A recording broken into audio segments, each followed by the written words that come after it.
nthawi ino zikuoneka kuti tikuyeneka kuti tiyambe. Pa chifukwa cha chimenecho tipempha Elder M. Bello kuti atitsegulire programu yathu ndi pemphero.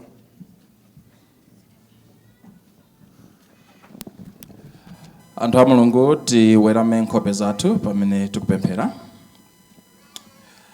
Tate okonda amene muli kumwamba, tikudza pansi pa mapazi anu modzichepetsa ndi mogonja pamene mwalola kunena kuti program iyi ya Hope After Loss ikuchitika titatha kupanga maplani osiyanasiyana.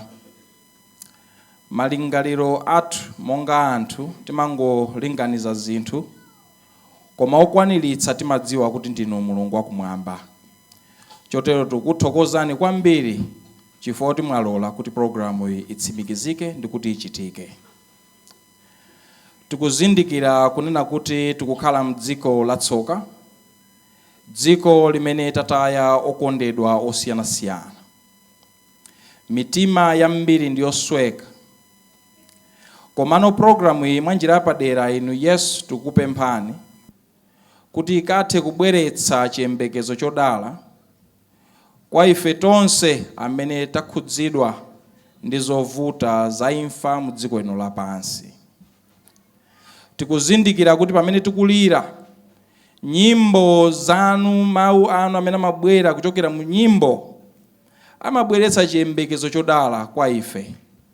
Mitima imatsikira bwinobwino kukhala ndi chiyembekezo chodala kunena kuti tsiku lina nzoonadi ife tidzakumana nawo okondedwa wathu tikakhala okhulupirika. Programu iyi ikwaniritse chinthu chimenechi, kunena kuti ngakhale tikupwetekedwa motere mtima, koma tsiku lina ife tikakhulupirika, inuyo Yesu mudzabwera ndi kukhala ugonjetsa wamkulu. Kotero tidzakhala tikukumana nawo okondedwa wathu zonse zitatha. Nyengo iyi Yehova, anthu ambiri akhala kutengapo mbali, kutenga gawo pakuimba komanso kulankhula. Tikuwayikiza m'manja mwanu, mzimu wanu ukhale nafe pompano ndi kutsogolera china chilichonse chokachitika pano. Mutipatse bata ndi mtendere kunena kuti zonse zochitika pano zikachitire ulemerero dzina lanu. M'dzina lopambana la kuti Yesu tapemphera. Amen.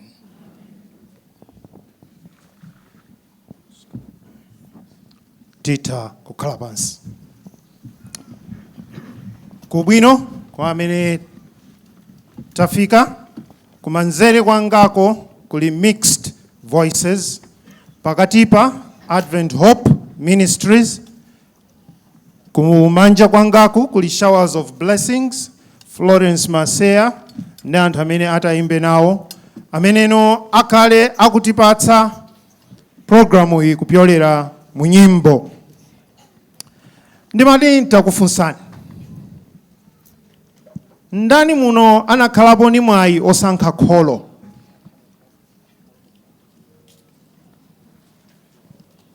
Mwina ntafunsanso motere, ndi ndani muno, poti anthu fe tinabadwa nthawi zosiyanasiyana, ndi ndani muno anakhala ndi mwayi osankha kuti abadwe wamwamuna kapena wamkazi?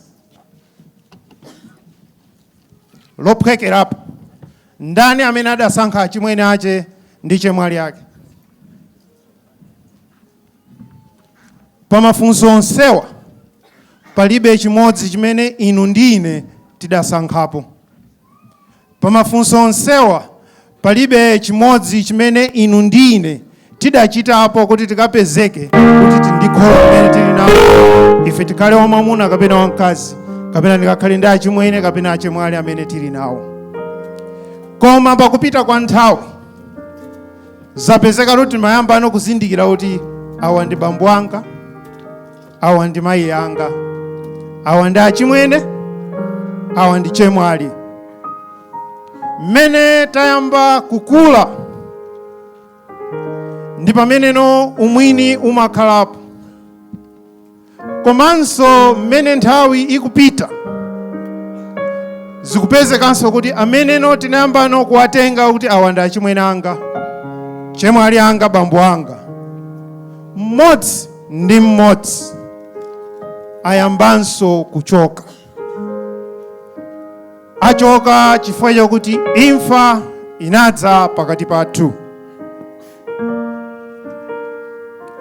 Imfa ikabwera pa nyumba kumapezeka kuti no anthu feno timasweka mtima.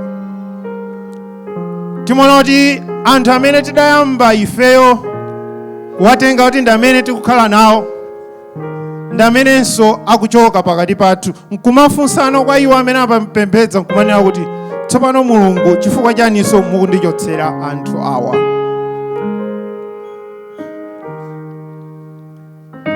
Nkuteka taphunzira talembera ntchito atilemba ntchito.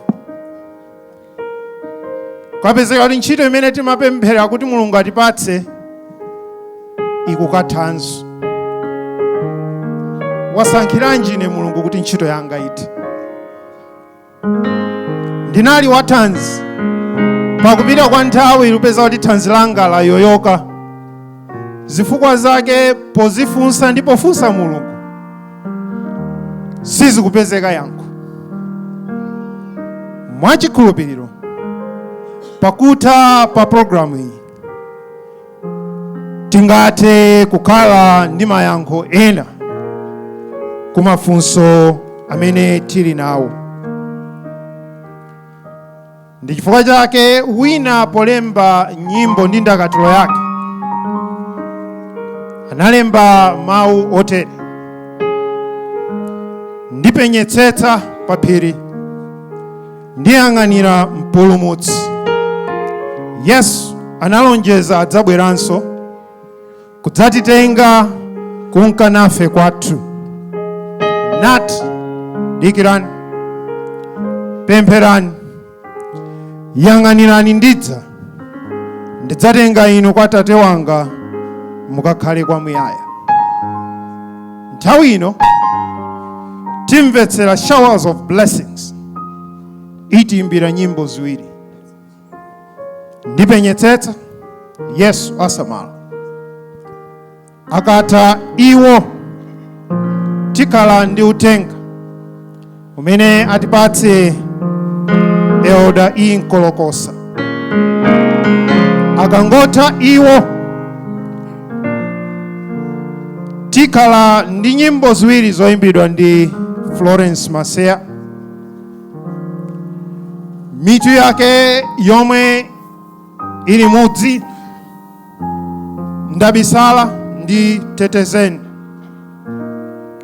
Komano Florence Maseya asadafike, Mixed Voices itiimbira mu dzina la Yesu ndi Thanthwe long'ambikatu. Showers of blessings.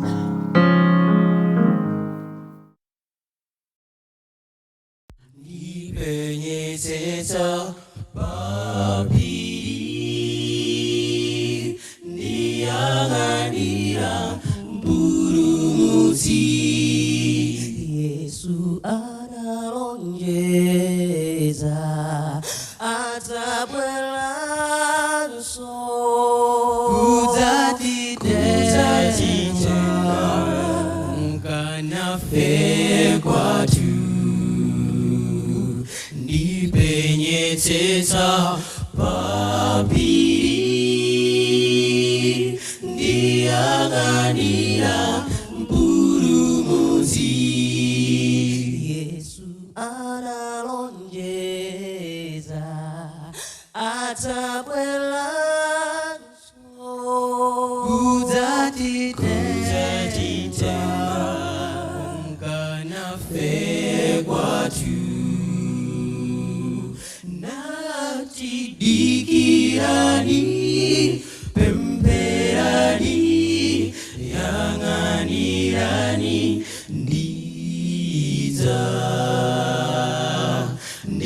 ndidzatenga inu kwa Tate wanga tikakhale kwamuyaya. Nati dikirani, pempherani, yang'anirani,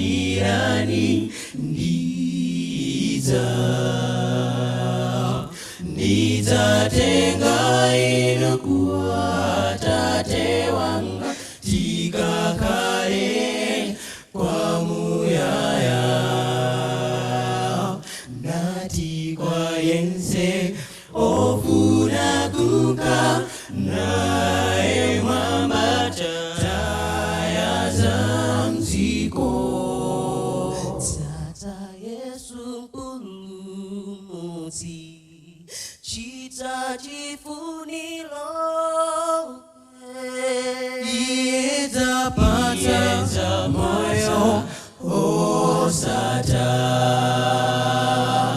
Nati kwa yense ofuna kuka naye mwambata taya za mziko. Tata Yesu mpulumutsi chita chifunilo Yezapata moyo osata. Nati dikirani pemberani yanganirani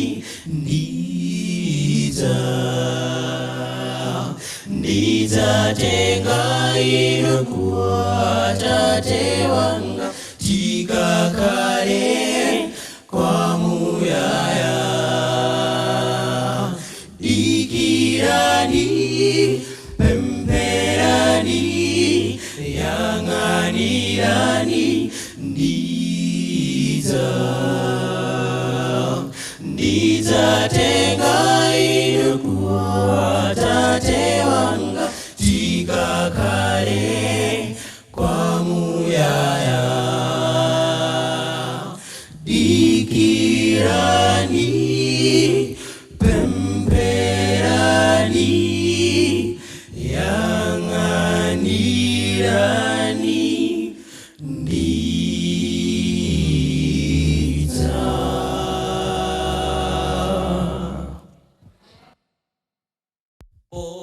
opinjika ntima tidelankawa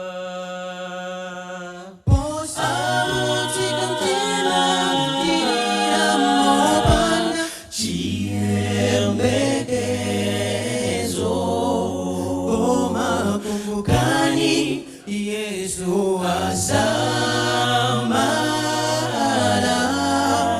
inu kumbukani Yesu ambetsera. Yesu yemweyu wochiza akungu amambetsera mapempero atu.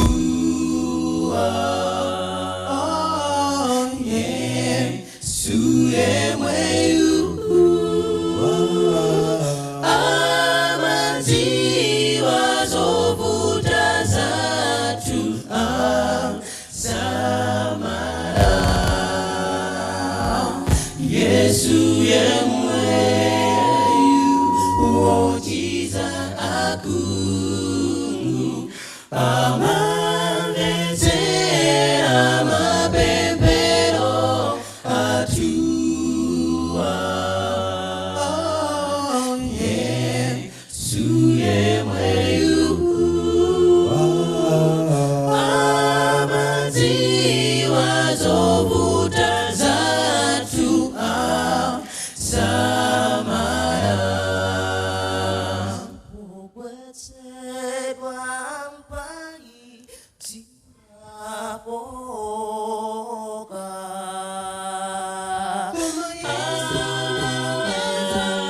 ntawi zonse zanjaratu. Koma kumbukani Yesu asamala. Kumbukani Yesu amvetsera.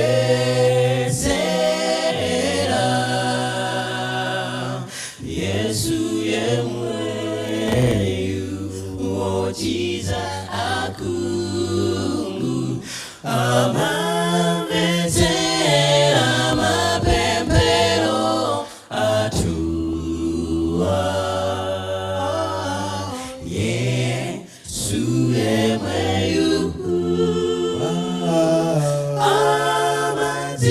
amadziwa zovuta zathu asamala. Yesu yemweyu wochiza akhungu, amamvetsera mapemphero athuwa. Yesu yemweyu amadziwa zovuta zathu asamala. Yesu yemweyu amadziwa zovuta zathu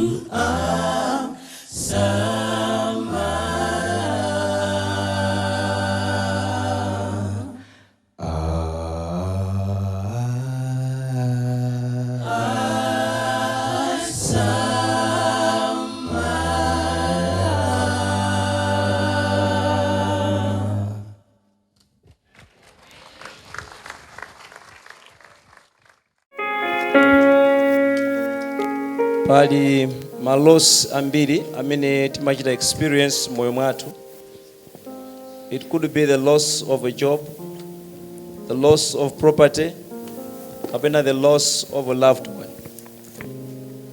Anzathu a science adaita kafukufuku ndikupeza kuti pa zonse zimene munthu amataya moyo uno, chopweteka kwambiri is the loss of a spouse, imene adayika pa 97% kuti machita impact kwambiri moyo wa munthu. Ena ife we lost our spouses. Mwina takhala mbanja 5 years, 10 years, 15 years, ngakhale 40 years. But this evening I would like to remind you zimene zidanchitikira mtsikana wina, story imene mukuidziwa kuli Longwe. Anakwatitsa ukwati wawo ndikuita zonse zimene zimachitikira mucha, madyerero zonse. Anakagona ku Capital Hotel kuli Longwe. Adatengana ndi mwamuna wace kupita mphepete mwa madzi. Mwatsoka mwamuna adagwera m'madzi mudamu swimming pool. Oyang'anira swimming pool panalibe kuti akadathandiza kupulumutsa mwamunayo. Mwamunayo adamwalira.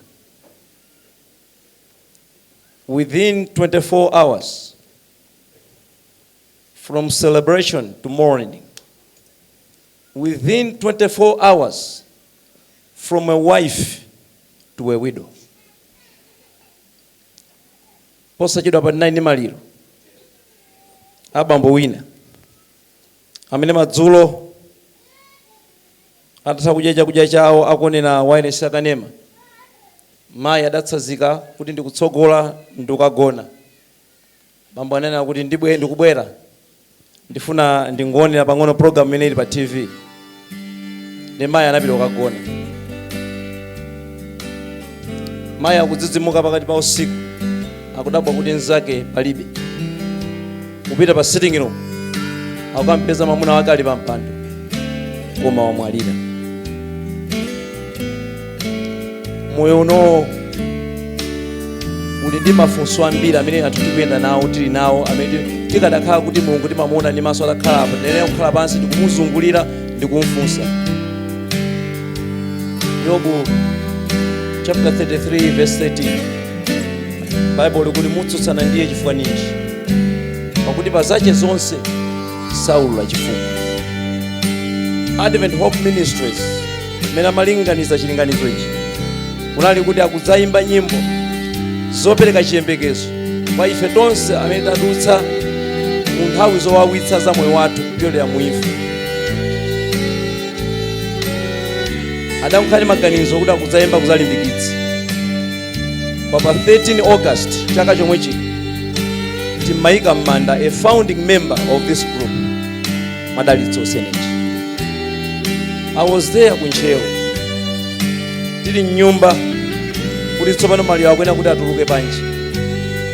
Ndidamuona widow mkazi wa madalitso senenje Mavis, ndi anabwera kudzagwada mphepete mwa casket imene munagona mati, ali ndi mwana wake mtsikana, kamwana kakang'ono. Sindimamva kuti amayankhula chani, koma zimaoneka kuti akumfotokozera chimene chachitikacho kuti mwina mwanayo amvetsetse. I could tell kunena kuti mwanayo was fairly amalephera kuti amvetsetse kuti chimene chachitika ndi chani. I could not fail but to shed tears. Kulephera kumvetsa kuti why a little girl at this age should be exposed to such trauma at such a tender age. Amale anga, moyo wa munthu ukadamatera pa dzenje la manda, moyo uno ukadakhala wopanda chiyembekezo. Koma ndikulimba mtima madzulo ano ufuna kuyemphera nanu kunena kuti there is hope after loss. If it were not for the promises of Christ, ndiye kuti moyo wa munthu unalibe chiyembekezo china chilichonse. Koma for the promises that Christ made, amene ali definite ndipo ndiwona, chifukwa tikuzomakamba kuti there is hope after loss. Mwina moyo uno sungatipatse chiyembekezo chimene chocho, koma chiyembekezo chilipo. Chivumbulutso chapter 21 kwambira verse 1, Bible ufotokoza, ndidaona mwamba mwatsopano ndi dziko latsopano, pakuti mwamba moyamba ndi dziko loyamba zidachoka, ndipo kulibenso nyanja. Ndipo ndaona mzinda woyera Yerusalemu watsopano uli kutsika kumwamba kwa Mulungu, wokonzeka ngati mkwatibwi okometsedwa mwamuna wake. Verse 3, ndipo ndinamva mawu akulu ochoka ku mpando wachifumu likunena, taonani chihema cha Mulungu chili mwa, ndipo adzakhalisa nawo, ndiwo adzakhala anthu ake, ndi Mulungu yekha adzakhalisa nawo Mulungu wawo. Verse 4, ndipo adzawapukuta misozi yonse kuichotsa pamaso pawo, ndipo sipadzakhalanso imfa, ndipo sipadzakhalanso maliro, kapena kulira, kapena chowawitsa, zoyambazo zapita. Verse 5, ndipo yokha pa mpando wachifumu ananena, taona ndichita zonse zikhale zatsopano, ndipo anati, talemba, pakuti mawu awa aliwona ndi wokhulupirika. Haleluya. Amene ndi ma promises amene kuna kuti tigwire. Mawu awa ngoona, okondedwa, tsiku lina misozi yathu idzapukutira, tsiku lina mafunso athu adzayankidwa. Ndimamva kupweteka moyo mwanga kwambiri, ngati pali imfa imene mayona kuti yozunza moyo uno, ndi imfa imene maona mwana wang'ono atanyamulitsidwa nkhata ndi ukayala pa manda amakolo ake. Then mafunsa why? Pasimpo kalimene mafunso onse tsiku lina adzayankidwa. Koma chiyembekezo chathu ndidandaulireni chikhale mwa Yesu. Chifukwa chiyembekezo chathu sikhala mwa Yesu, there is no hope after this loss. It will be another loss now of our life. There is hope after loss. Yesu adalonjeza, Mulungu akulonjeza, adzapukuta misozi yathu. Ngati Bible linena kuti adzapukuta misozi, zikutanthauza kuti moyo uwu walero ndi moyo wolira, utidzirira. Zifika pena ponena kuti mmene maliro achitikira, kunena kuti awasunganikaye m'nyumbamo tiyike kayawa, chifukwa maliro azipezeka kuti onse akuyenera kuti achitika, mwina ndi apabanja akukhudza nonsenu kuti tiyime kaye tiyike izi tipange izi. Kumene tikulowera tikudusa nthawi yovuta kwambiri. Wani mafuna ndikulimbikitseni okondedwa, there is hope after loss. Tsiku lina banda kucha wina Yesu akadzabwera, titalowa m'manda mwathu okhulupirika, titafa ndi Yesu, titafa mwa Ambuye, ngati adzatipeze amoyo tidzakhala tikudikira Iyeyo. Tsiku lina misozi yathu idzapukutidwa, tsiku lina tidzayankhidwa mafunso athu, zinachitika bwanji, zinatani, ndi adzatifotokoza, mwana wanga zinali motere. Koma lero tigwire mawu akuti mutsutsana ndiye chifukwa ninji, pakuti pa zache zonse saulula chifukwa. Mulungu atilimbikitse. Ndikudziwa tikudusa mu nthawi zovuta zosiyanasiyana moyo mwathu, koma chiyembekezo chathu chikhale mwa Yesu wathu, chitonthozo chathu chikhale mwa Iyeyo. Misozi yathu imene ikugwa tidziwe kunena kuti Mulungu samadesiya atokha. Masalimo 56 verse 8, Bible ifotokoza kuti misozi yathu imalembedwa m'buku lake, kutanthauza kuti palibe msozi umene umagwa umene Mulungu sauona.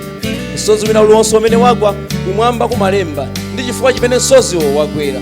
Kandi mwana wamasiye akulira umasiye akuzunzika nawo, kumwamba kumalemba kuti msozi uwu ndiwoti mwanayi wataya makolo ake, akusowa kuti amugwire dzanja. Atate okondedwa wathu, Bible limalemba msozi kumwamba, kumalemba msozi umenewo, ndipo kumwamba kumadziwa cholinga chimene msozi wagwira. Ndipo Bible nakuti misozi yonseyo simapita pachabe, kumwamba kumadziwa, ndipo tsiku lina tidzatonthozedwa. Chifukwa Bible likunena kuti Mulungu watikonzera kuti tikakhala ndi tchuthi cha zaka 1000 kumwamba, kumene tidzayiwala mavuto onse a dziko lapansi. Haleluya. Anthu amakondo, koma tikukamba za zaka 1000 kumene Mulungu afuna kukapukuta misozi yathu, kukatitonthoza pa mavuto amene tadutsayo. Limbani mtima, Yesu akubwera posachedwa. Chiyembekezo chodala cha dziko lonse lapansi, chiyembekezo cha iwo amene akuzunzika ndi kansa, chiyembekezo cha iwo amene akuzunzika ndi matenda osiyanasiyana, chiyembekezo cha iwo amene akuzunzika ndi umasiye. It is a blessed hope, chiyembekezo cha dziko lonse lapansi. Haleluya. Mulungu atilimbikitse tonsefe.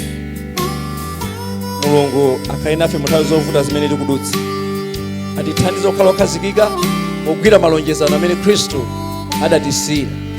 There is hope after loss. Amen.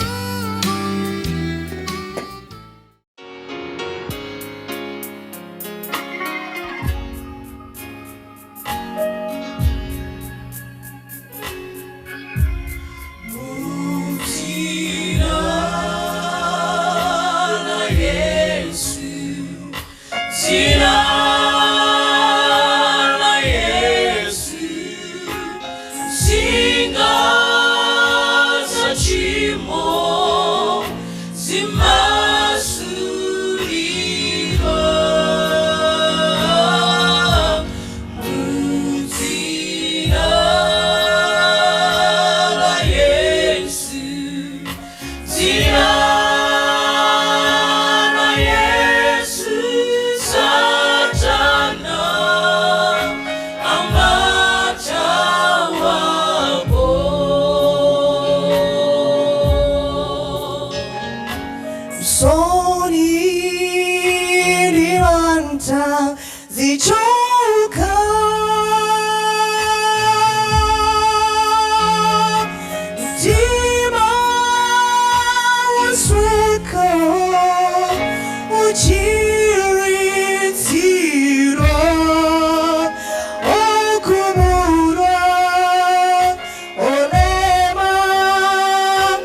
Hi everyone. My name is Helen Katarina Tawani. I was told maybe about 2 months ago to prepare a poem for today, and I did a while back. And menezi kunenedwera papa kuti aliyese maganizo ake amakhala kuti concert kupangidwa kuti ilimbikitse anthu ena who have lost someone in their lives. But it happened kuti as I was preparing the poem, barely a month ago, I lost a little brother, more like, I would say a cousin or a brother, Fandi mwana wa sister Mayanga, who was 15 years old when he died. And a week later, I lost an office mate, Odin Makane, next. Sorry. I lost an office mate, Odin Makane, next to me. She was sick and she passed away at Maiwatu. And barely a few days ago, a friend of mine got in an accident. So, as it is being said, Udi concert makanga Udi and to kubanga prepare something to give hope to Antwena, it ends up being a concert. It's bringing us all to Christ in the end. So I changed my poem here and there. And the title is Only Hope.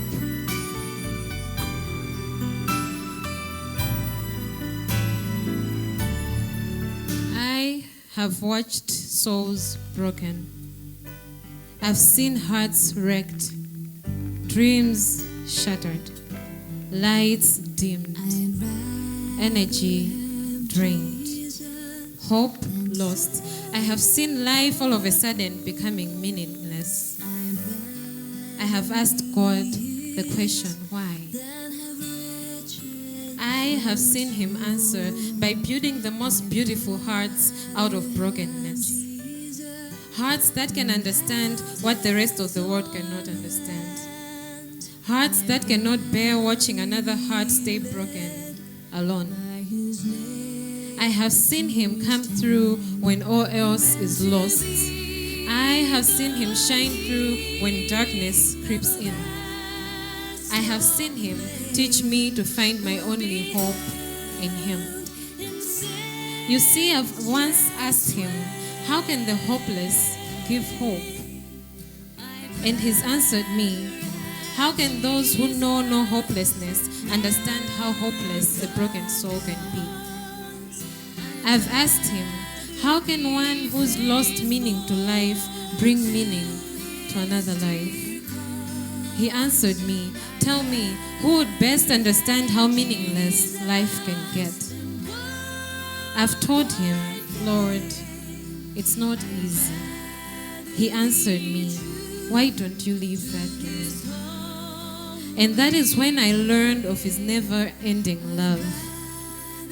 And once I learned it, I have always failed to keep it to myself. For I have always wanted to share how pain and peace could exist in a single heart. How a storm and stillness could coexist. How brokenness and healing could exist in one soul. Brokenness has led me to bring the broken to the master porter. Pain has led me to bring the wounded to the healer. Hopelessness has led me to bring hope to those who've lost it. And though it hurts, I have learned to love without holding back while I still have the chance to. Love them enough to bring them to Christ, the only hope that we can hold on to. If loss brings you to the foot of the cross, then loss has brought you the greatest of gains. Because at the foot of the cross is where all the hope lies. Never give up. Amen.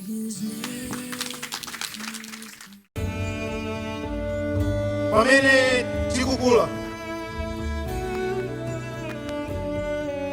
nthawi zambiri timakhala kuti ndife athanzi. Monga mwana timatha kuthamanga kuyamba kutumikira pakomo. Kuteka asungina pokula ndiyamba kumasewera mpira ndi masewera ena aliwonse. koma chimodzi cha izo chimene chimatichitikira monga anthu, limapezeka kuti tayamba kudwala. Masiku amene tikukhala ano tikuti healthy living, koma pamapezekanso kuti angakhale tikudya zonse moyenerera, ukamva wina ali ndi kansa. Thupi limene timayembekezera kuti likhala langwiro dziko limene lili latsoka limalowanso matenda. Ndangoti ndikukutengerani ku mbiri imene inalembedwa kale m'Baibulo, yomwe ikupezeka pa Machitidwe chapter 9 verses 1 mpaka 9. Paulo ndi mphamvu zake amaona kuti iye achita bwino apite azikapha anthu amene akukamba za Yesu Khristu, akagwire awabweretse kupita nawo ku Yerusalemu. Kati mwa ntchito yake anapezeka kuti wamva mawu. Mawuwo iyeyo ndi amene adamva. Paulo, Saulo, Saulo, undilonderanji? Munthu amene amapha anthu chifukwa chakuti akunena za Yesu Khristu, yankho lake linalo kuti ndili pano Ambuye. Ndagwiritsa ntchito vesi kapena nthano iyi chifukwa chakuti mmene iye anapeza kuti ali wakhungu ndi pameneno ananenano ndi pakamwa pake, ndili pano Ambuye. Pali nthawi zina ndi pokhapokha ife titadwala ndi pamene timakakumbukira kuti kuli Mulungu.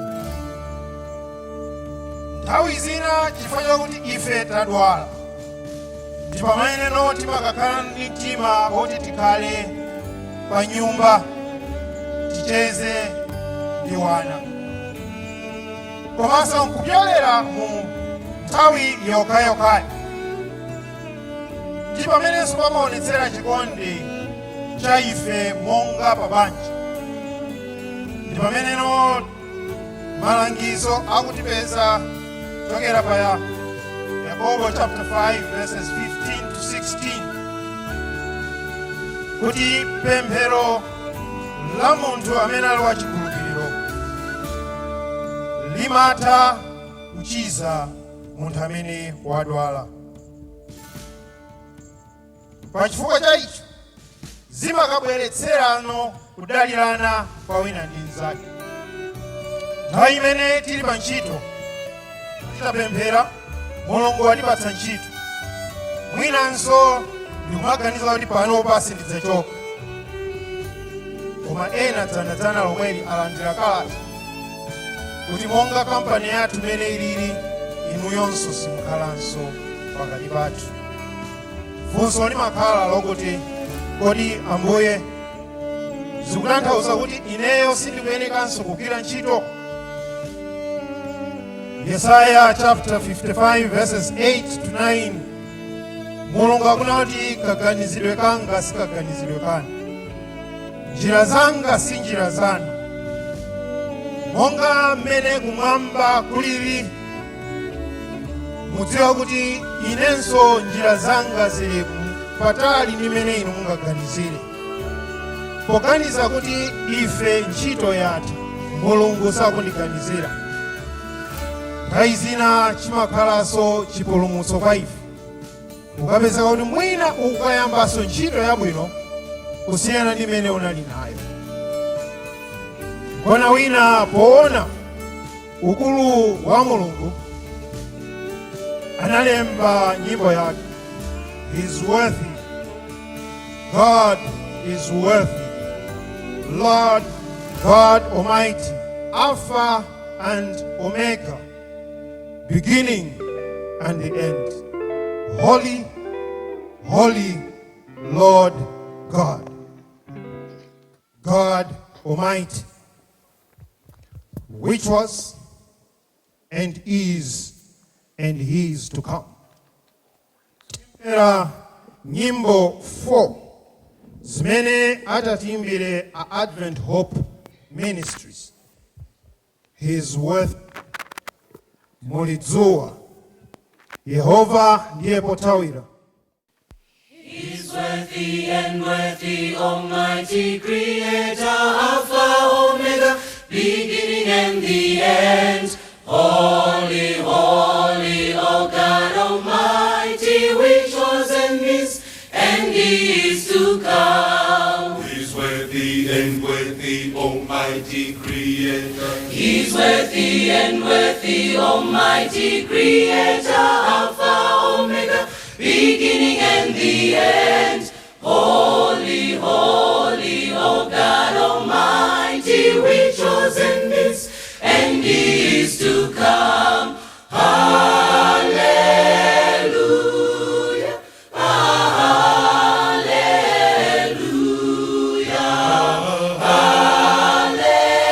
hallelujah, hallelujah. Blessings and glory, wisdom and power, God is my rock, in thee will I trust. My strong tower and my refuge, Savior, deliverer, and soon coming King. Hallelujah, hallelujah, hallelujah, hallelujah. The King will come in the clouds with great power and glory with him, and that no man knows the day, but we are waiting soon return. He will come, the King will come in the clouds with great power and glory with him, and that no man knows the day, but we are waiting soon return. He will come, the King will come in the clouds with great power and glory with him, and that no man knows the day, but we are waiting soon return. He will come, he will come.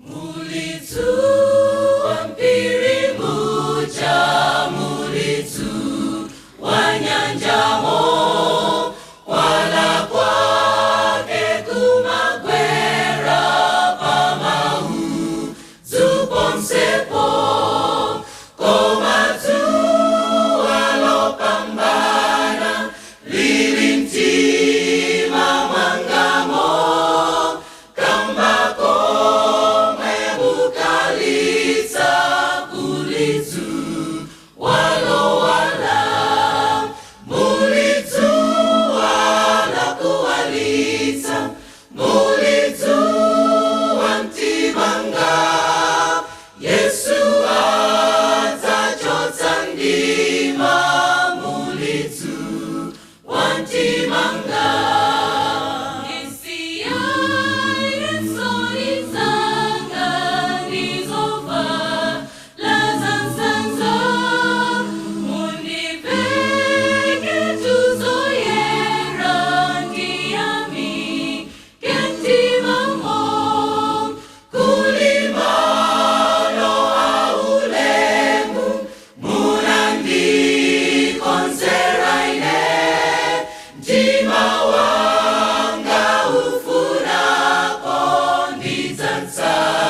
Tainutu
wantimanga, mulituwa la kuwalitsa, mulituwa ntimanga, Yesu atachotsa ndima, mulitu wantimanga.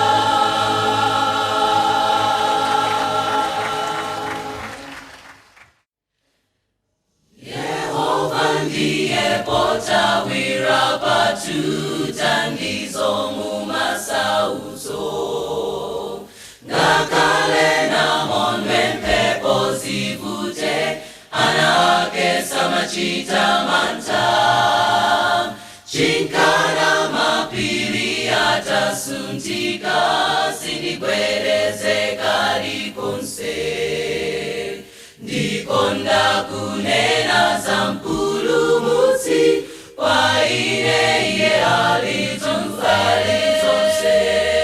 Wena ndi masula, wena ndi masula, ndiri wamangina ine, wena mandiyanka, wena mandiyanka, ine, ine, wena mandikonda, wena mandikonda, ndingonsi yayeka, Yesu hapa Kalvari, kwa ine iye alitumfalizonse.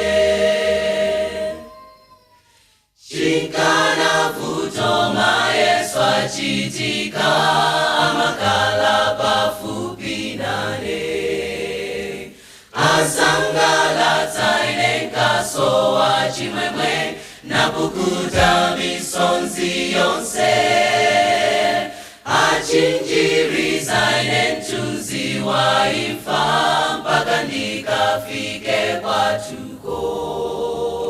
Ndikonda kunena za mpulumutsi, kwa ine iye alitumfalizonse. Wena ndi masula, wena ndi masula, ndiri wamangina ine, wena mandiyanka, wena mandiyanka, ine, ine, wena mandikonda, wena mandikonda, ndingonsi yayeka, Yesu hapa Kalvari, kwa ine iye alitumfalizonse. Wena ndi masula, wena ndi masula, ndiri wamangina ine, wena mandiyanka, wena mandiyanka, ine, ine, wena mandikonda, wena mandikonda, ndingonsi yayeka, Yesu hapa Kalvari, kwa ine iye alitumfalizonse.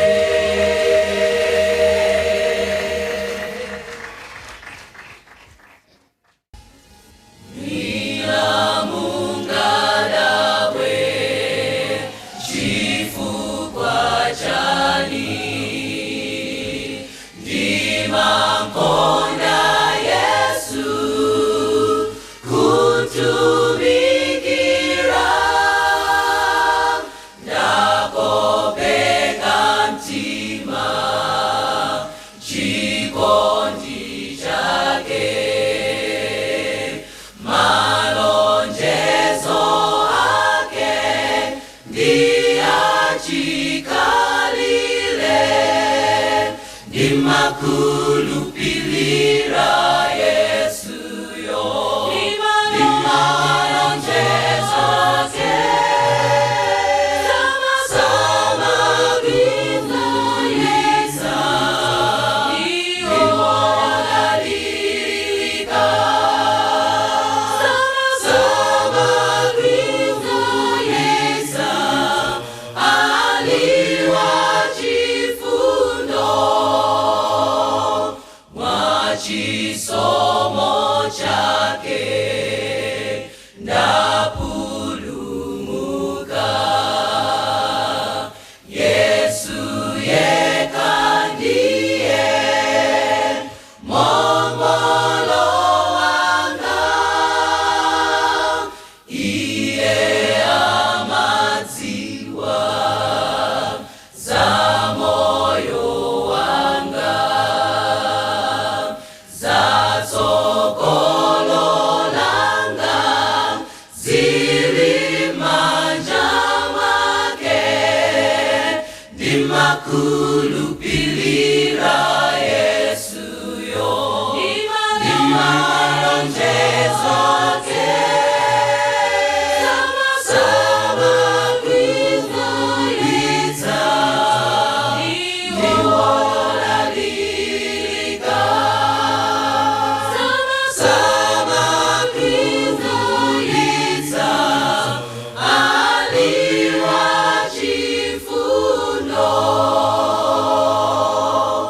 Ndiri moyo lelo, chifukwa cha Yesu. Kuchokera mwamba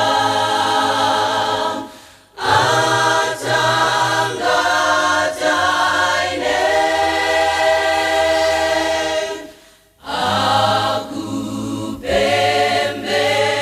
akupembedzera moyo wanga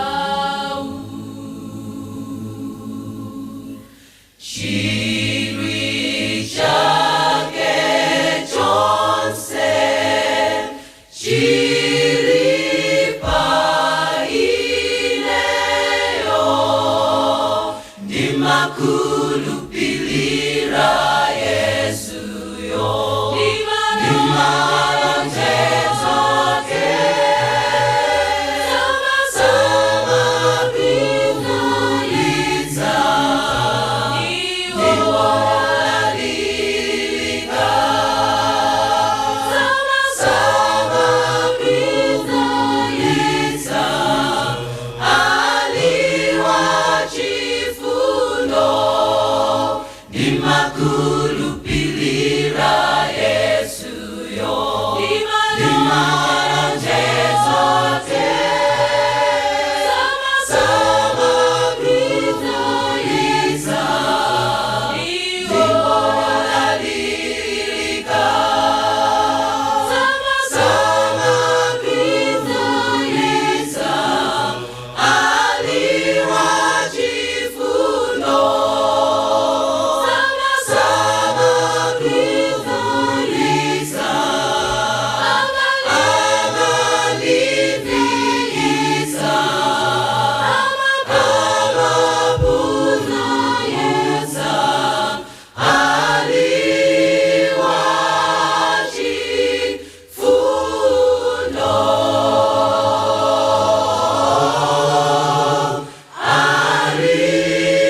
aliwa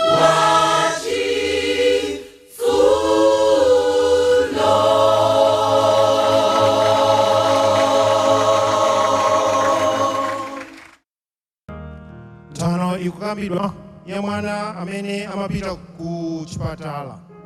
Nthawi zonse amapita ndi mayi wake. Tsiku ili lokha anapita ndi bambo wake. Popita ndi bambo wake, iye amatenga kuti bambo wake ndi munthu amene angamuteteze kuchita chilichonse choyipa chimene iye chingamfikire. Polowa analowa ndi mdidi kuti anesi lero sandigwira chifukwa choti ndili ndi adadi. Komano anesi anayika mankhwala mu syringe ndikupanga zija amapanga zija, ndi mwana akusewerabe. Ndakumuza kuti bwera, anesi agwire ntchito yawo. Mwana anapanga makani, kenako bambo anangomugwira ndi mphamvu ndikumusiya pamwendo. Anesi ndikumubaya mwana. Atamubaya mwanayo, mwanayu chimene yadachita anadabwa. Bambo amene ndimamuyembekezera kuti iyeyu ndamene anditeteze, ndamene akundipereka kuti anesi andipweteke. Anayenda ulendo tsiku lina atakula patatha zaka 10 wopita kumudzi. Popita kumudzi anapeza gogo akuvutika kuti ayende. Bambo anauza kuti gogo kwerani galimoto tiyeni tikafike tikakusiyeni kumene mukupita. Atakatsika mwana anafunsa bambo ake, ndi chifukwa chani gogo aja ali ndi ndodo koma akuvutika kuti ayende? Bambo anamuyankha, mwana, ukukumbukira tinapita kuchipatala, anesi anakubaya, ndipo atakubaya unaonera tsiku limenelo ubale wa iwe ndine sunali umonga wa nthawi zonse. Mwana anena kuti kuyambira pene paja ndimakukayikirani bambo anga simmandikondanso. Injection imene anakupasa tsiku limene lija inali ya polio, matenda amene agogo tinatengawa kuti iweyo usadzakhale nayo.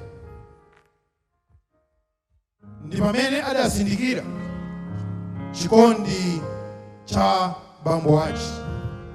Ino ndine pali nthawi zimene timana kuti pamene ine ndikupemphera pano ndi Mulungu amene amayankha, koma pakutha pa pemphero ngati anali chemwali amadwala, inu mukuti ame, foni ikubwera kuti chemwali atsirizika. Mulungu amene mmankhulupirira akuoneka kuti wakukhumudwitsani chifukwa chokuti sanakupatseni chimene inu munapempha. Mixed voices.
kapena zolengedwa zonse mlengalenga zisanawuzidwe maulukiro yake, kudali Mulungu ndipo adali kuimba nyimbo.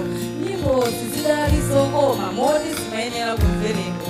Mulungu wakhala ali ndoyimba tosiyanasiyana, omwe akhala kutola zidutswa za nyimbo yomwe adali kuimba, kumumuza mavume ake, kulemba ndakatulo, ena adalipo adayelekeza kuvinanso. Palibe adamvera nyimbo yonse nyambire tsiku Mulungu adayimba yekha, koma tsiku lina lililonse asonkhanitsa yekha ana ake, ndipo mmodzi oyimba onse akhala akweza mawu awo mofuwula ndi kuyimba ndi mavume, aliyense komwe moyo wamvitsira. Pamapeto penipeni tidzamva nyimbo yachikondi imene mwini wake opeka opambanayo adayikiza mu mtima mwa iye mwini, ndipo chilichonse chidzakhala mtimani. As we sing here on earth, songs of sadness on mirth, tears of foretaste of rapture to come. But a song can compare with the glory we'll share when all of God's singers get home.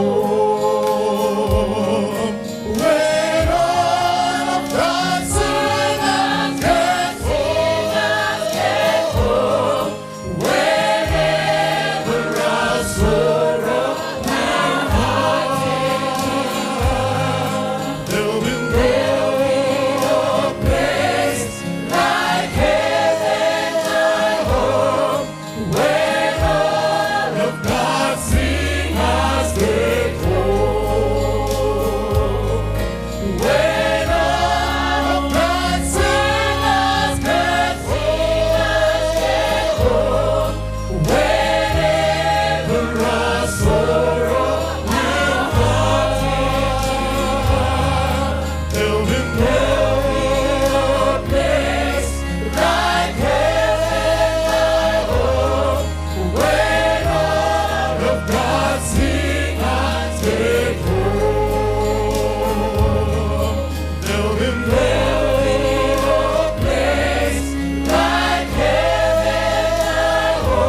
nthawi ina yake Yesu akaenda panyanja ndophunzira ndanokumana ndi mafunde iye kumagona izi ndiye zinapezeka kuti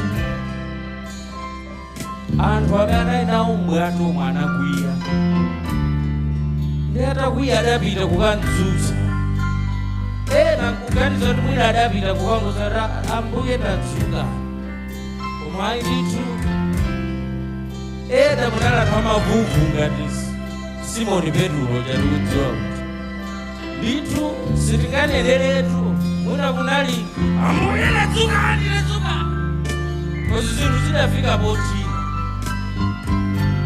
kumva zonse zimene akhala kunena anthu apa ndikhulupirira inu ndine mukhoza kuvomereza kuti tikungofunika ndithu timuyitane Yesuyo amene adanena kuti peace be still, kuti mwina mavuto amene tili nawo moyo mwina tingathane nawo. Peace be still.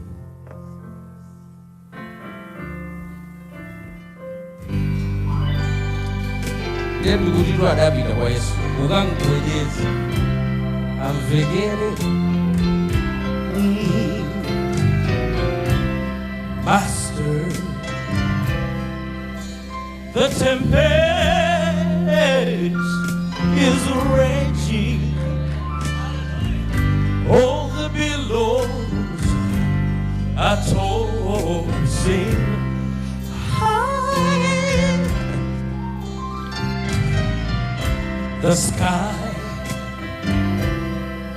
is all shadow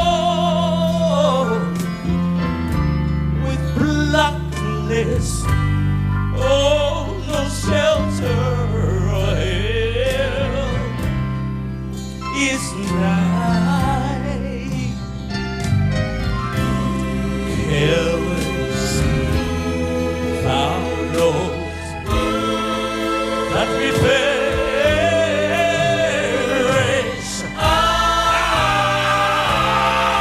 Can you lie there? Can you lie there or sleep? Seems like each moment somebody is spreading the grave, the grave, the grave. Oh, oh, in the angry deep. Oh, get up, Jesus, because shall obey. Oh, you gotta say, peace be still. Say peace be still. Oh, peace be still. Peace be still. Whether the wrath the storm proceed. There can be demons.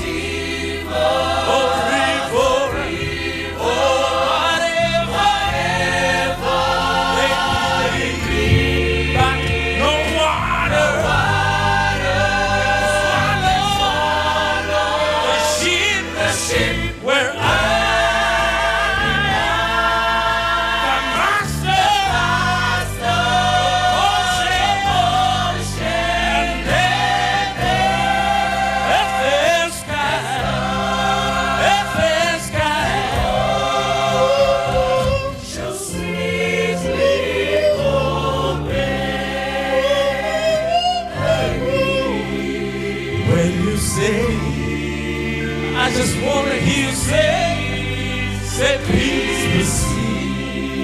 Oh, they all shall sweetly obey. When you say, I just want to hear you say peace be still.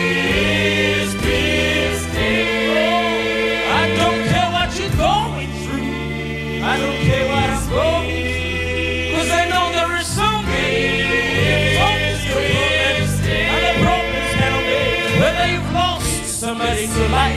Whether we're not sure about the future of our country, let's call on God. He'll give us peace. Hallelujah. I'm saying peace. I'm talking about Jesus. Peace be still.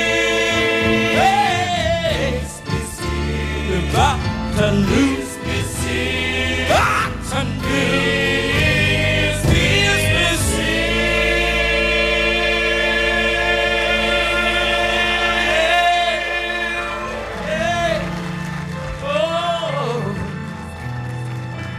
Peace be tikupemphera madzulo ano ndikufuna tiganizire mawu amene vesi awiri atatu amene mawu a Mulungu apezeka m'Baibulo Isaiah 45 verse 3 pamene Mulungu adalonjeza kunena kuti I'll give you treasures in darkness. I'll give you treasures in darkness. Komanso mawu amene akupezeka pa Isaiah chapter 6 verse 1 kuti muchaka chimene Uziya adafa adamwalira Isaiah adaona ulemerero wa Yehova. Nthawi zambiri Mulungu amapanga zinthu zake zazikulu through pain. I want to challenge you madzulo ano ndikupemphera pompano anthu onse amene maona pa dziko lapansi amene anapanga zinthu zazikulu amene Mulungu anawagwiritsa ntchito kwambiri mukayang'anitsitsa muzapeza kuti pa moyo wawo anakumana ndi zopweteka kwambiri. More pain, more power.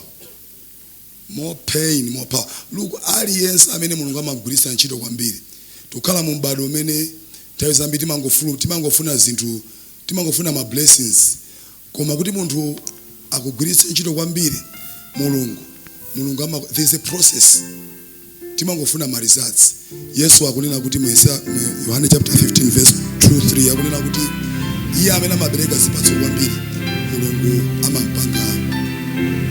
amampanga prune. Osalidwa osabereka zipatso koma amene Mulungu akufuna kuti abereke zipatso zambiri amampanga prune kuti abereke zipatso zambiri. Ndipemphera tili maganizo amene akunena kuti Mulungu amakhala ndi cholinga. I'll give you treasures in darkness. Tipemphere. Mulungu amene muli kumwamba, inu amene mu nthawi yathu ya nsautso, mu nthawi imene tikudutsa m'mavuto, mu nthawi imene tili ndi mafunso kuti ndi chifukwa chani, mu nthawi imene maoneka kuti inuyo mwachoka mwina mwatiwala mukutitsimikizira m'mawu anu kunena kuti inuyo makhalabe mukulamulira pa mpando wanu. Ndinu Mulungu amene nyengo zathu za ife pamene zikusintha inu simusintha. Ndinu yemweyo dzulo lero ndipo muzakhala yemweyo ku nthawi za nthawi. Ndinu Mulungu amene kumene makhala inu kumene pa mpando wanu mmalamulira usana ndi usiku, pamene mavuto akutizinga, pamene imfa ikubwera pa moyo wathu, pamene tikutaya okondedwa, pamene tikudutsa muzopweteka zosiyana-siyana. Inuyo Mulungu, you still reign, you are still on your throne. Palibe chimene Yehova chimakudutsani nosachiona. Ndinu Mulungu amene mayenera kutamandidwa ngakhale m'mavuto. Ndikupempha ndi chifukwa chake Davide Yehova akunena Masalimo 119 verse 75 kunena kuti it was good that I was afflicted. Popeza ndinu Mulungu amene china chilichonse chabwino ngakhale choyipa inu muli nayo mphamvu ya kuchipanga chimene chikukhala ku bwino wa ife ana anu. Metasonkhana madzulo ano Yehova, tikudziwa kunena kuti tonsefe tili munofe munjira ina kapena inzake, pali pena pake pamene tataya china chake. Enafe sitikugona usiku Yehova, mapiro athu amakhala akunyowa kulira, koma mwina timadzuka kumasekerera, mwina nkumayimba, mwina nkumavala. Palibe wina aliyense amene amaona kupweteka kwathu koma ndinu Mulungu yekha. Mumadziwa kupweteka kumene tikudutsamo, mwina anthu ena sangadziwe, but Lord, we want to thank you usiku kunena kuti inu Mulungu amene ena onse pamene sakuona kupweteka kwathu, our silent pains, our secret pains, inu mulungu mmaona zonsezo. Ndi chifukwa tikulimba mtima Yehova. Madzulo ano tabwera, sinabwere kwa munthu ayi, popeza palibe munthu amene angathe kutonthoza munthu mnzake. Palibe munthu Yehova wa dziko lapansi amene angathe kumvetsetsa kuwawa kumene munthu amene wataya chinthu china amadutsamo, koma inu mulungu yekha.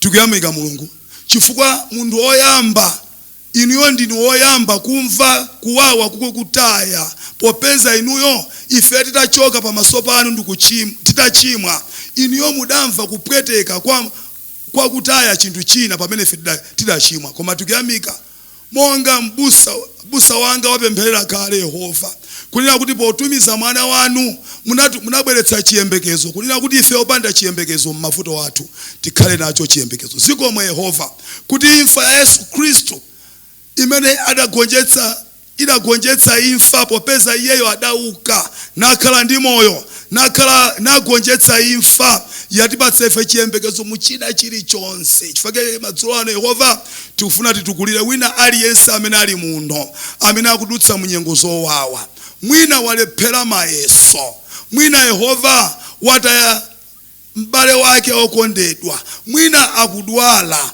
mwina madokotala anamuza kunena kuti matenda amene ali nawo palibenso kuchira. Yehova muchina chilichonse chimene ife tataya madzulo ano, we want to come down before your cross, Lord, and say we want to surrender everything to you mulungu, kuti niyo Yehova mulandire akatundu ameta senza ifeyo, akatundu ankhawa, akatundu amantha kuti sogoli khala bwanji, popeza mwina amene adali thandizo pa nyumba pathu ndi amene wagona.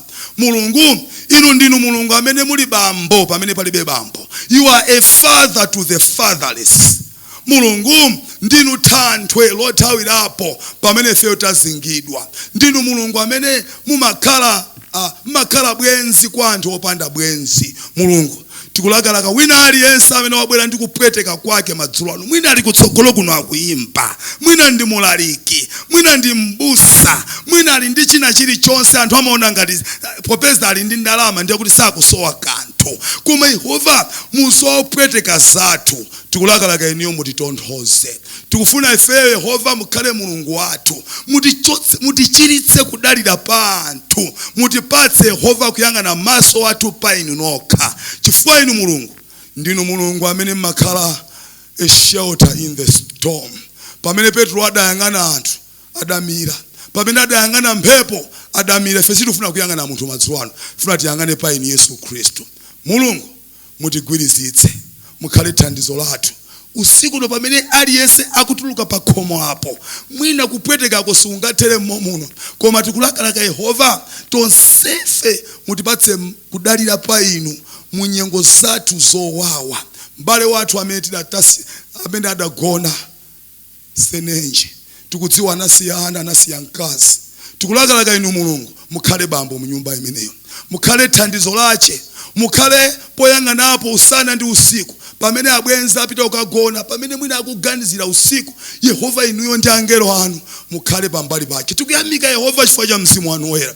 Mudanena kunena kuti sindidzakusiyana amasiye ayi, I will send the comforter, the Holy Spirit. Atate tikulakalaka mzimu woyera amene ali mtonthozi, akhale mtonthozi wa mitima yathu.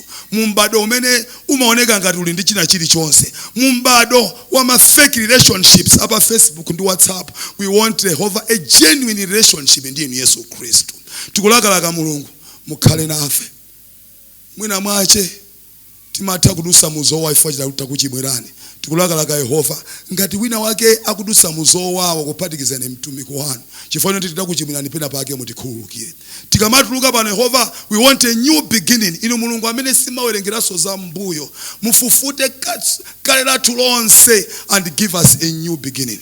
Atate mukhale nafe, mutsogolere chilinganizo chonse ichi, mukakwezeke ndi ulemekezeka, chifukwa ndinu mulungu amene palibe munthu amene angakulangizeni china chilichonse, palibe mulungu amene angakuzeni kuti angakufunseni kuti mukuchita chani, popeza muzanu zonse Yehova simusowa uphungu. You are God before ife kulibe inu munalipo. Ife tidzapita, you are still going to be God. Ife dziko lidzakhala mpaka na kalekale inu mudzakhalako because you are God.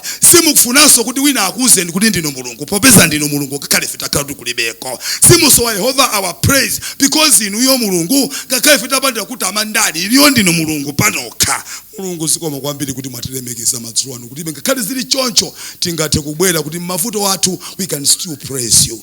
Mulungu mukwezeke, mulemekezeke, mutamandike Yehova madzulo ano popeza matamando adayenera kupita kwa inu mulungu kunthawi zonse mu nthawi ya mavuto nkhale mu nthawi ya mtendere. Mukuyenera Yehova kukwezedwa kutamandika inuyo mulungu muyenera matamandodi ku nthawi za nthawi usana ndi usiku popeza tazipempha izi mwa Yesu Khristu. Amen.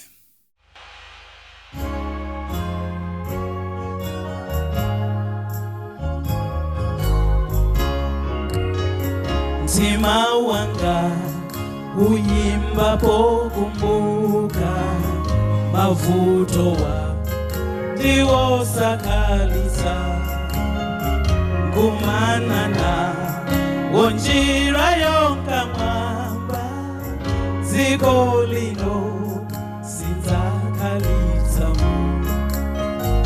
moyo wanga utayimba benyimbo kuimba nyimbo zotamanda ye kufikira ndidzawa nenzindawo kufikira zafika kwatuko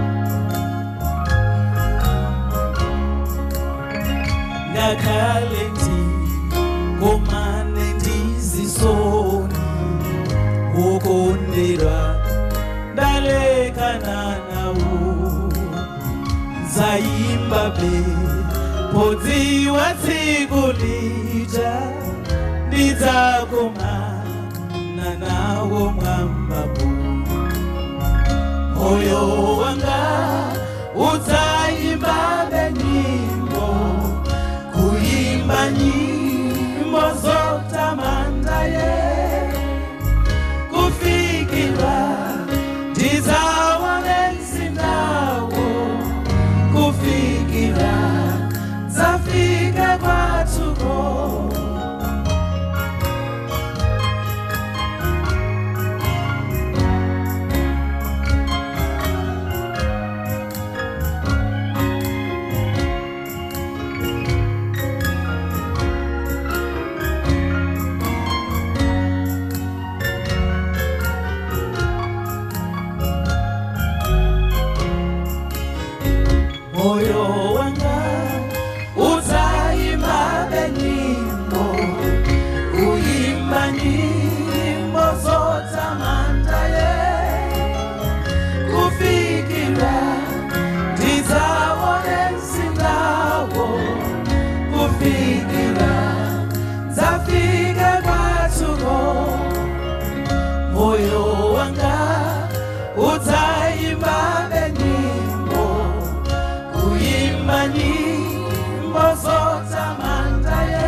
ganizira abale omwe ndalekana nawo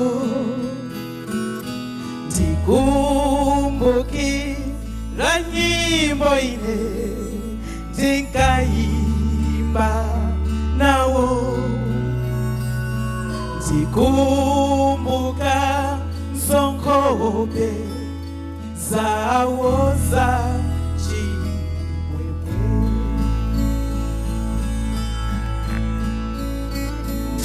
ndikaliza za ziboiro mbuye wandilonjeza komwendi zakalitako osaleka naso sifuna kupitako ine koposaka lelo utsikola chimwemwe lopanda chisoni odziwa tidzawonana osalekana so tidzakalila limodzi zikongo mailo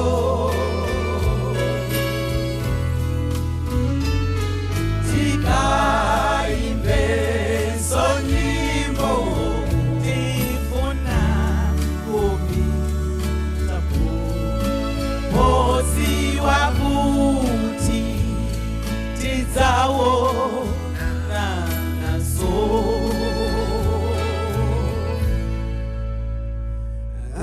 ambuya koma tima mundigwile dzanjaire okhala nenzikoni ndiende ndi inu ulipota bwela inu dzawomani nanu kudzikola chimwemwe ndihone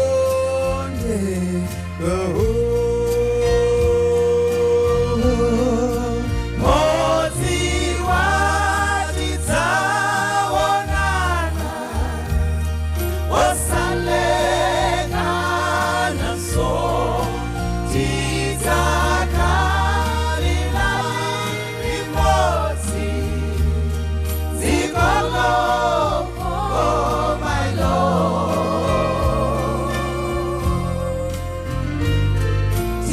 tikaimbe sonyimbo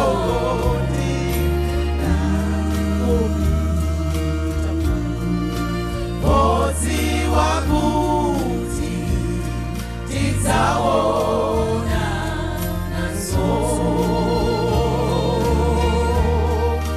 modziwa kuti tidzawona naso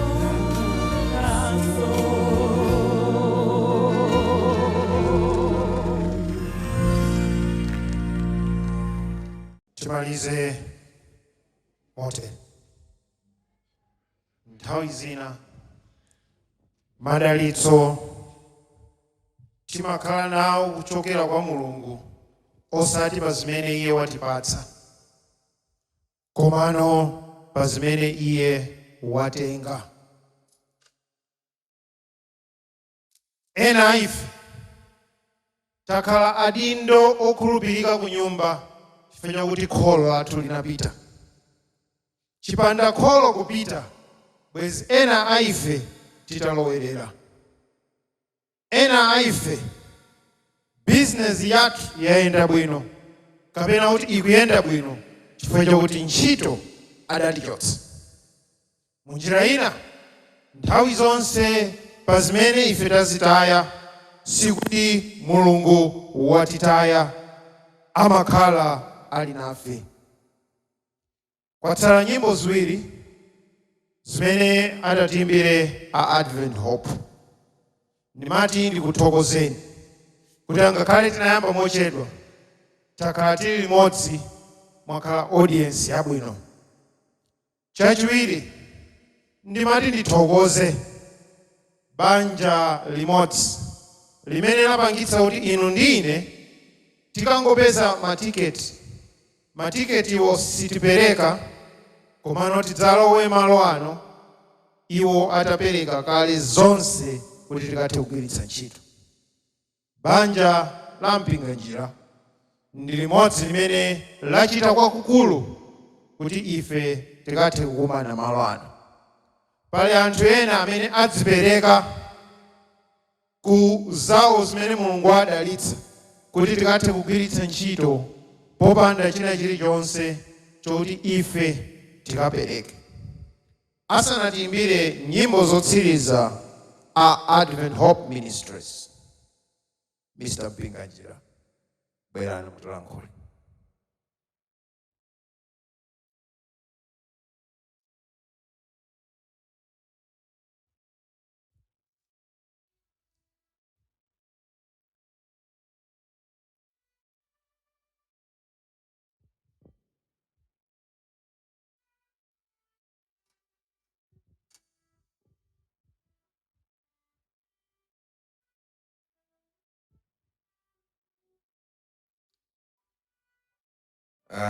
Ndilankhula Chizungu.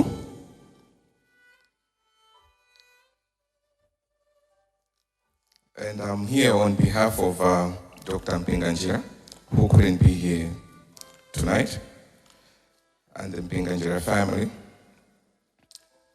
I think as a family we experienced a loss recently, a very painful loss in our family. It was on the 3rd of January when we got a message from Dr. Masamba, who said, it's unlikely that your mother will make it. On the 4th of January, as I was on my way to the hospital, I got a call that my mother passed away.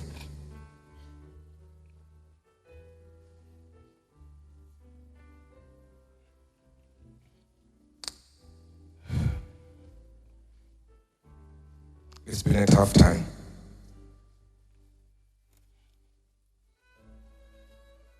But I would like to thank the church for being there for us, supporting us, making sure that we make it.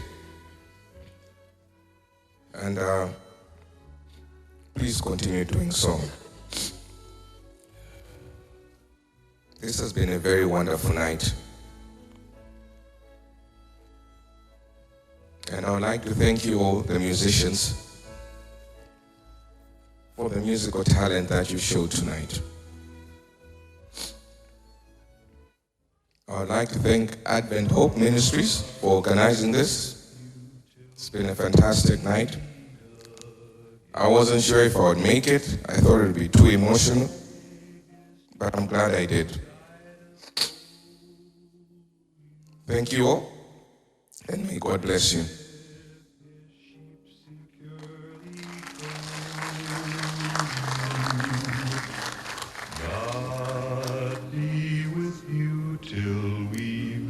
Advent Hope itimbire nyimbo ziwiri, zikatha nyimbo ziwiri, Dr. Mpinganjira mudzatipatse pemphero lotsiriza.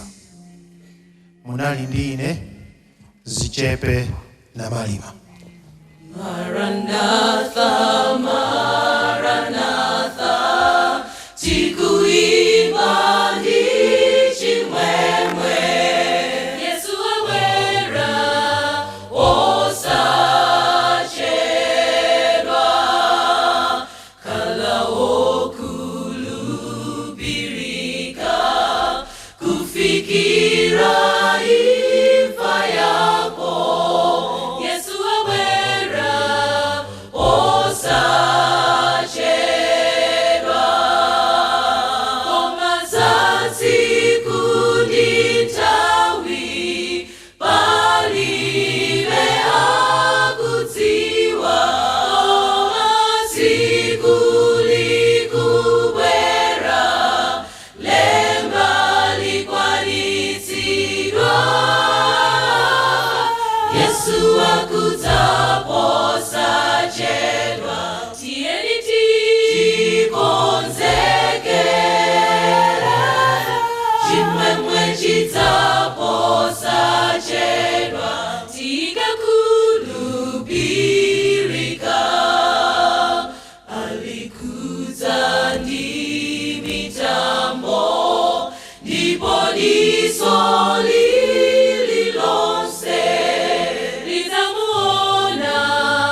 akudzaposa chedwa tiyeni tikonzeke chimwemwe chidzaposa chedwa tikakhulupirika ni chifukwa chake iye wakuyesa alichilili yang'anire yeka kuti angagwe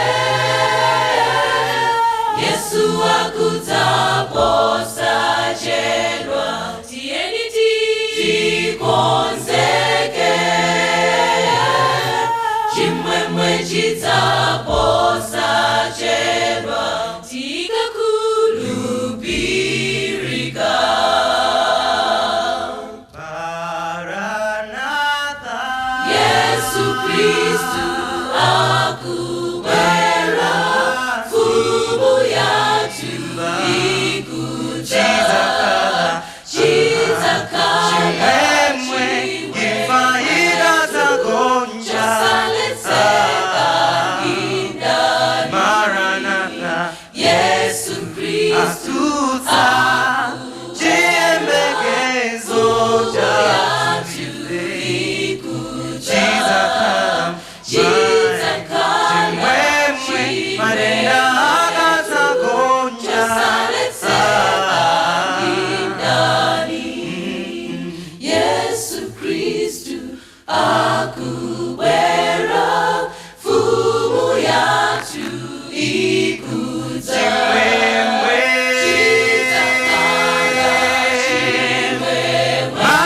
Maranatha, saletseka ndindani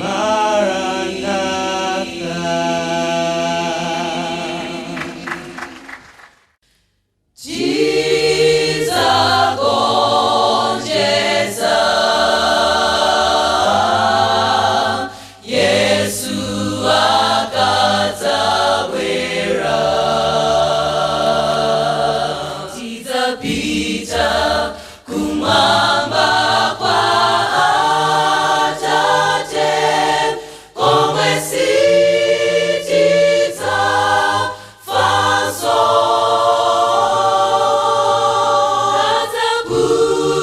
adzapukuta misonzi yonse Yesu akadzabwera mtima wanga usavutike kulupira Yesu siku lina tidzagonjetsa chiyembekezo tiri nacho tikulikira kubwera Yesu analonjeza adzatitenga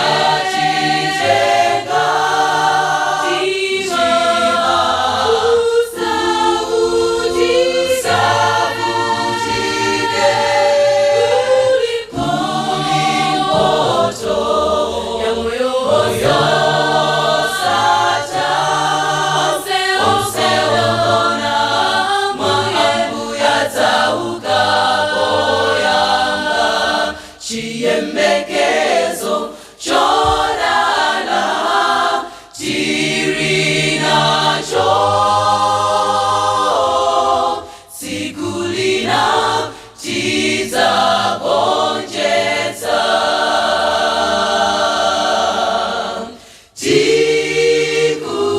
tikurutsa nzowawa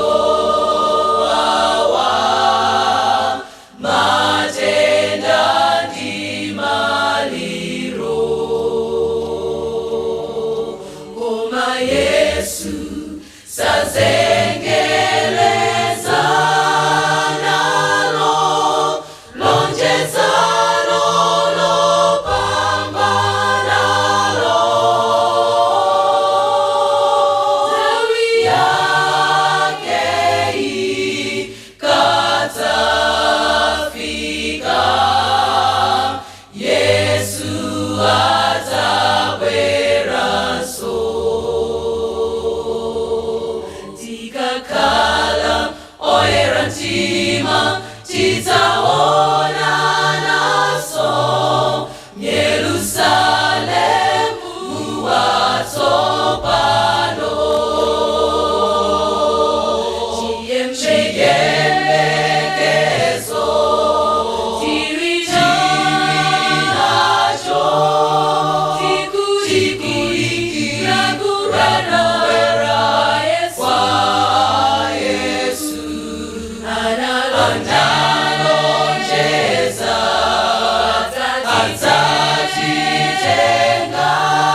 ndikulankhula malo mwa Advent Hope Ministries tisinaimbe nyimbo yathu yomaliza.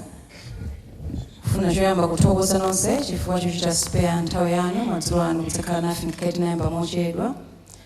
Chachiwiri chifukwa chonena kuti mmene mwalimbikitsika inu ifenso talimbikitsika chimodzimodzi. Unlike the Mpinganjiras who at least had a call a day before their mother's departure, ife nzathu amene wapita last week timangolandira phone AM munthu oti nali naye ku practice that morning kuti ma wee hours of the other day wamwalira basi pangozi, just like that.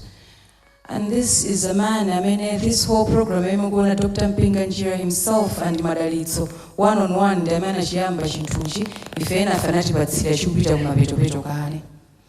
This is but the second death that Advent Hope Ministries takumana nayo. Wina oyambirira member wathunso amene anamwalira wa Advent Hope tinalandiranso phone ma AM sitinakhale naye nthawi yokamuona kuchipatala. It was a short illness. The following morning tinangolandira message kuti wamwalira. Ife timakhala ngati gulu ndi nthawi zambiri zolimbikitsa anthu ena pamene akuvutika kapena kudwala. Ife eni ngati Advent Hope Ministries sinakhale ndi nthawi yolimbikitsana titapezeka kuti mwina there's an anticipation of death. For every death that has struck this group, yabwera so sudden. It reminds us of nkhani ya Hezekiah ndi Yesaya atadwala ananena kuti Mulungu mutuma Isaiah ukamuuze Hezekiah to put his house in order. Tonight as you're leaving this place, my plea and the message that you live with tonight as you're leaving, put your house in order. Chifukwa tikunena za hope after loss. We are hoping kuti ngati anamwalira apita aja anachita bwino ifenso tikachita bwino pamene tidzakumane. Do not be comforted by all the rosy words like guardian angels and everything. There's nothing like that. Munthu akapita wapita.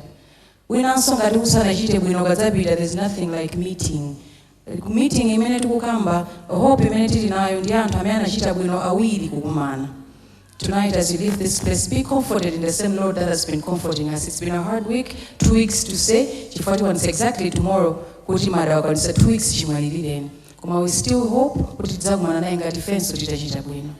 Madzulo ano mukamapita, put your house in order. If there's anything that makes your family happy, please do it often, chifukwa you never know how long you stick around this world. Ngati chilipo china chimene mumakhumulisana, forgive and forget, because you never know how much longer you have to be around in this world. Titokoze chifukwa nonse amene munabwera madzulo ano. Remember to put your house in order as we put also our house in order. And remember there's hope even after loss, only for those, they have put their house in order. Mukhale ndi madzulo opambana, Mulungu akudalitseni. Amen.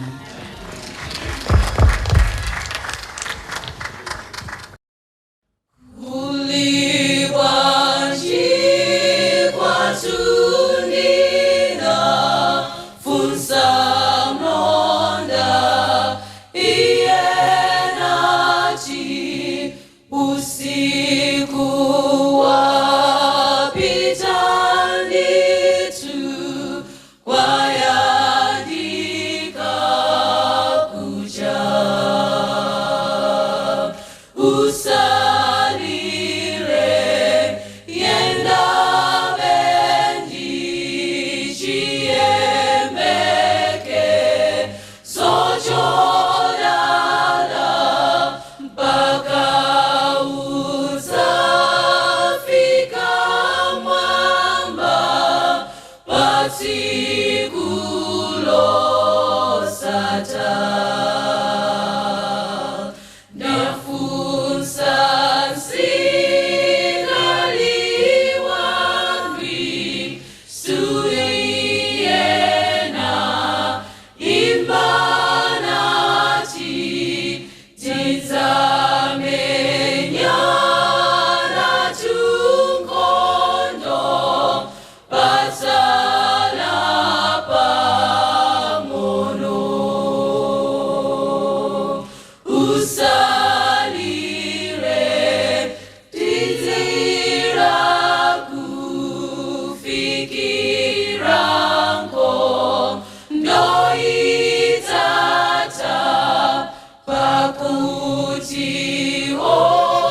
Olemekezeka Atate wathu wakumwamba, tikuthokoza kuti munali nafe mu msonkhanowu.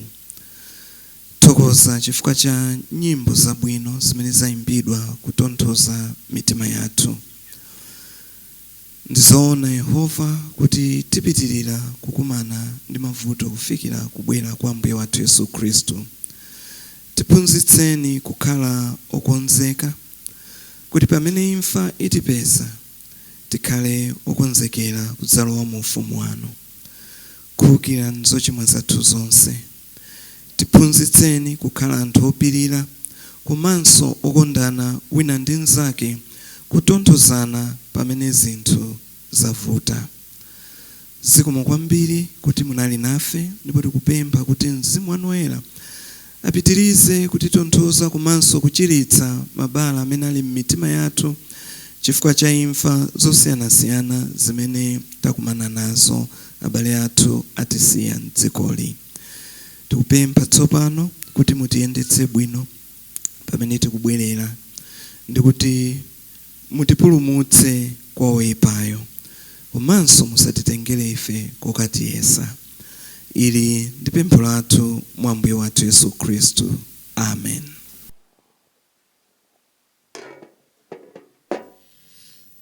Amazing grace is the new song I sing. Jesus died for me.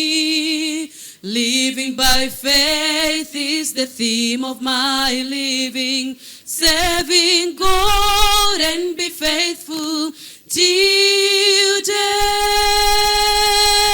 Ooh.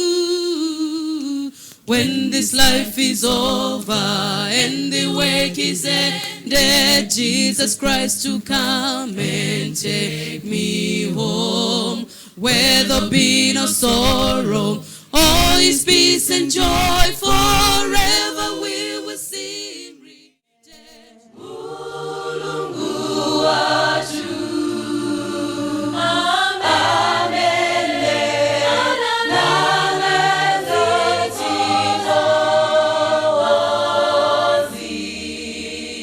Tikweze